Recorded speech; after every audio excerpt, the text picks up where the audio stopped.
سعودی حکومت نے آئندہ سال حج کی ادائیگی کے لیے کچھ خاص طبی حالتوں کی شکار عازمین پابندی عائد کر دی ہے۔ اس میں دائمی اور معتدی بیماریوں میں مبتلا افراد شامل ہیں۔ وزارت مذہبی امور کی ویب سائٹ پر جاری ایک نوٹس کے مطابق سعودی وزارت صحت کا حوالہ دیتے ہوئے کہا گیا ہے کہ گردوں کی خرابی جس میں ڈائلسس ضروری ہو،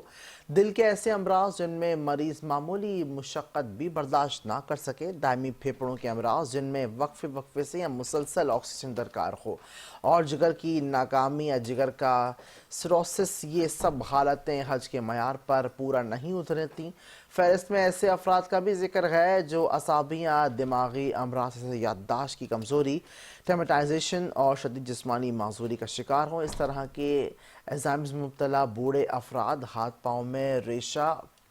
اور اسی حوالے سے حاملہ خواتین جو حمل کے آخری مرحلے میں ہوں یا پیچیدگیوں کا شکار ہوں، ان پر بھی حج کی پابندیاں عائد ہوں گی۔